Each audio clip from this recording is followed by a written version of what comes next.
Hindi proper build yang Malaysian mo. Bobo, paano ka nanalo ng overall mali-mali build mo, chapsuy. Urig Malaysian stock shifter lang, tapos stock T-post lang. Bobo ka, pasikat ka masyado.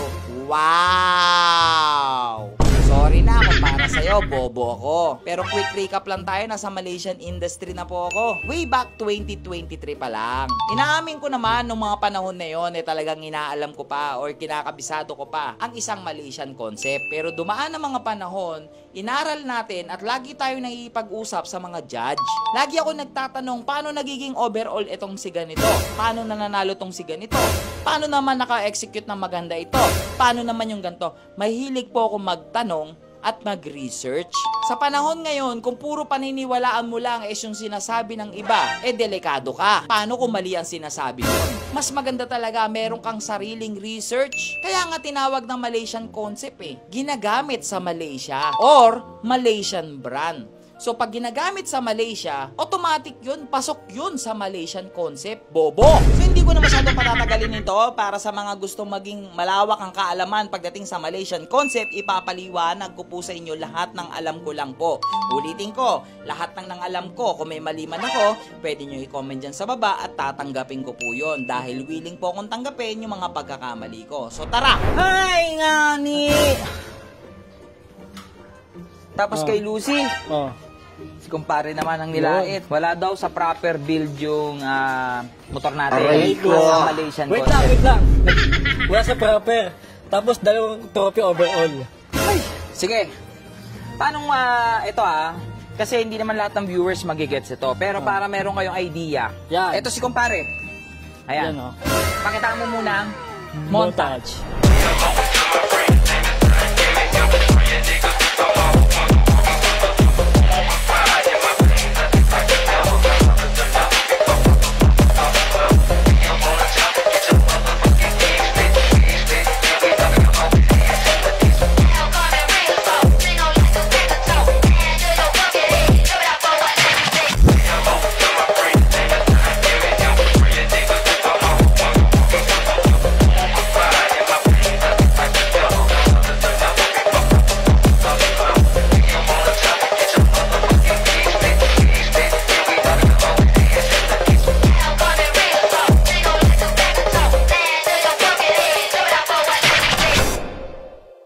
So nakita nyo na si kumpare, okay?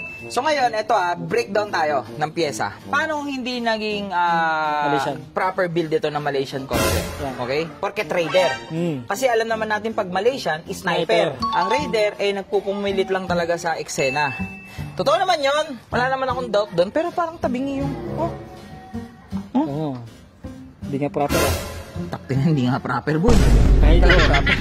Di talaga proper, boy. Yun nangyari. Pero anyway, madali na lang yan. So, umpisahan natin sa mga pyesa ni kumpare. Paano hindi naging proper ito? Okay, may unang nag-comment sa atin. Dapat daw kasi hindi naka-T-post. Pag naka-Malaysian concept daw. First of all, wala namang problema kung magti-T-post ka. Basta, pasok sa Malaysia guidelines. Hindi, guidelines na tinatawag. So, yung brand ng ating T-post, DT10. Kita nyo ba? DT10. So, si DT10 is Vietnam. Pero ginagamit siya sa Malaysian setup. Pasok sa guidelines. Pasok sa guidelines. Pero, nung wala pa yung mga yan, okay, onti pa lang yung guidelines, nasa Malaysian culture na ako. King drag po pinapayagan. King drag. Kung alam niyo yung king drag, Thailand yun Pero may king drag, king of drag, tsaka king drag, magkaiba kasi yun. Kaya pa King of drag, Thailand yun. Yung king drag, meron talaga silang mga nilabas na pina-accept. Kasi dati, onti pa yung choices sa Malaysian na pyesa. Ngayon kasi madami na. DT10 pasok yan. Ginagamit yan sa Malaysian setup. Manibela natin, DT10. Ito pa yung sabi nila, bakit daw ako naka-low rise? Kasi Thai daw ang low rise. Guys, hindi low rise yan. Mid-rise po yan. Mid-yan po, mid-yan. Highs. Naku po. Payaonte. Ayun pakita natin. Okay, next tayo. Break. Adeline. Adeline po is Taiwan. Hindi ka kasi nagre-research. Pag may motor ka, kailangan nyo mag-research. Okay? Hindi yung lagay lang kayo na lagay. Makikinig lang kayo dito. Tapos yung pinakinggan nyo, doon lang kayo maniniwala kasi para sa inyo siya lang yung tama. Tama. Bobo ka. Sino bobo ngayon? Pain. Bumbo ka. Wag. Mag-research ka, idol. Mas makakatulong yun sa'yo kaysa makinig ka sa Tama. iba. Okay? Adeline is Taiwan. Yan. Ang layo, di ba? Taiwan, Malaysia. Tama. Pero, mga Malaysian, okay, gumagamit ng Adeline. Kaya po, pasok. inaccept na si Adeline sa mga Malaysian build. Kasi mismong Malaysian, ginagamit yan. Tama. Kaya tingnan nyo, brakes natin, Adeline. Adeline. Diba? Okay, next natin, Daytona. Yan. Daytona grip. Great. Daytona quick throttle. Throttle. Daytona switch. Switch. Oh, Japan naman yan. Oh, Japan. Japan Layo. ang Daytona. Pero, yun nga, dahil ginagamit mismo sa Malaysia, pasok siya sa guidelines. Yan. So, ito yung tinatawag na Malaysian Pure.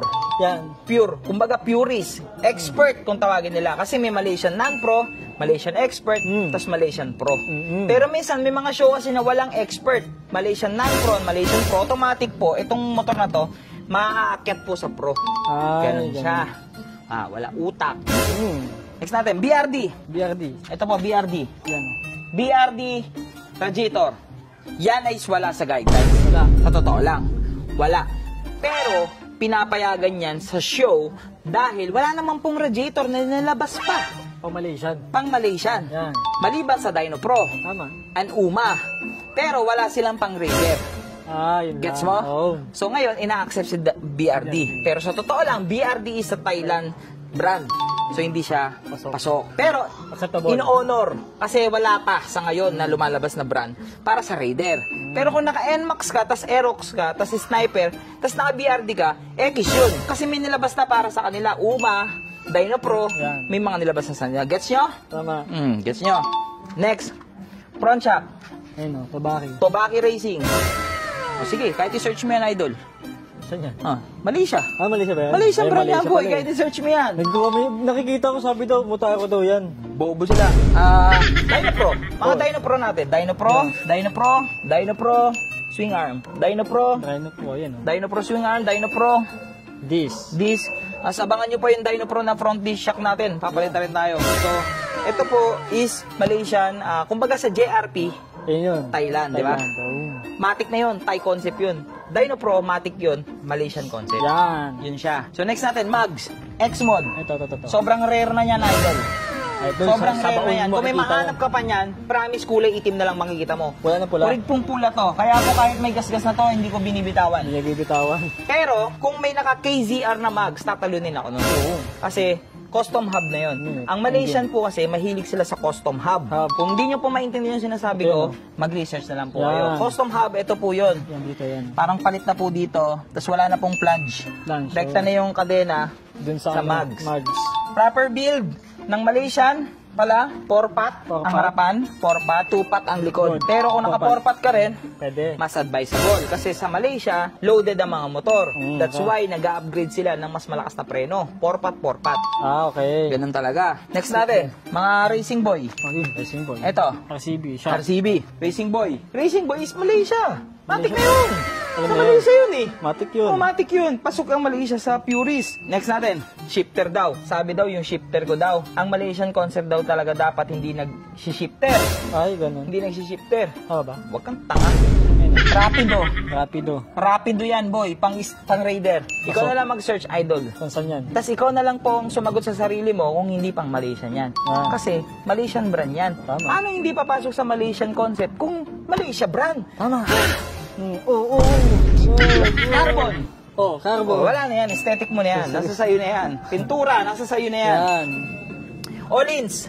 Ba't tayo naka-all-ins sa stabilizer? Saan? Okay? All-ins. Pasok yan sa lahat. Huwag kang makulit. Thai concept, Indonesia, lahat yan. Malaysian concept, pasok yan. Kasi international brand yan na sikat. HYB, fuel regulator. Pasok din sa lahat yan. Thai concept, Indonesian concept, Malaysian concept. Lahat. Kahit tanga concept, Uy. pwede mo lagyan ng regulator para yung Ganun, utak ganun, umaandar. Ito pa, bracket natin. Espada. Espada. Uy, Pilipino yan ah. Espada? O, search mo din muna. Search mo, lagay mo na sa Google, espada, This. which country made?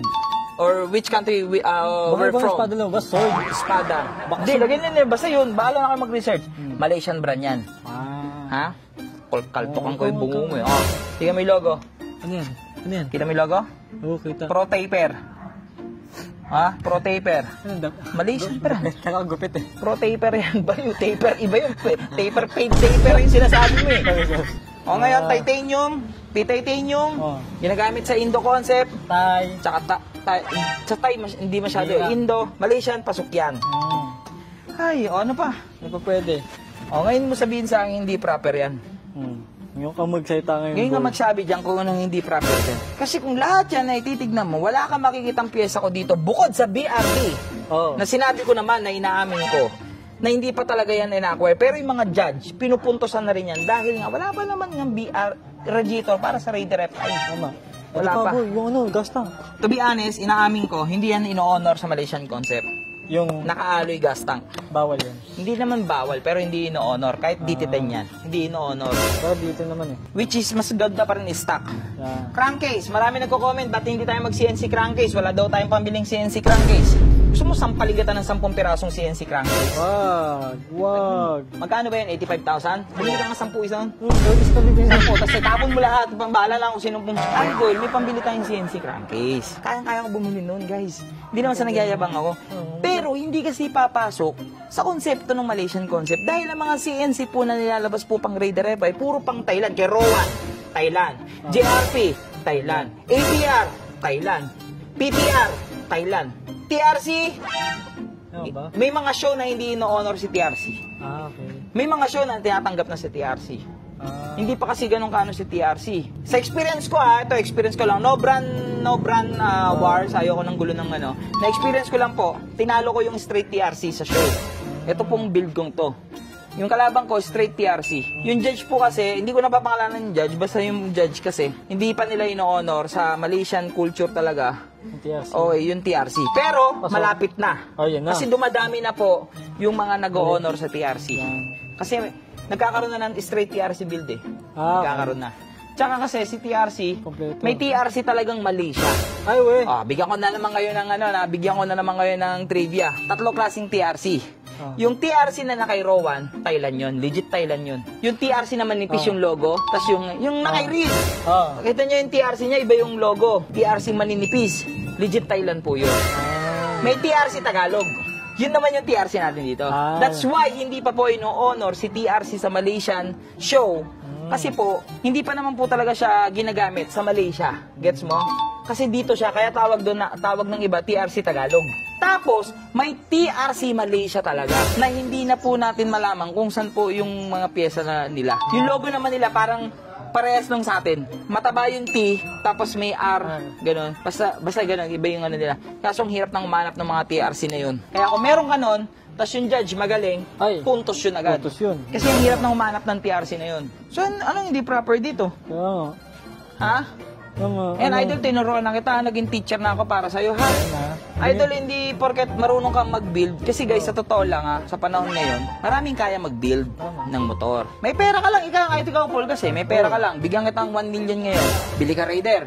Bili ka ng mga piyesang gusto mo. Salpak mo. Tapos sasabihin mo, show, pogi. Pero hindi siya pasok sa konsepto. May every concept, may guidelines tayong sinusunod.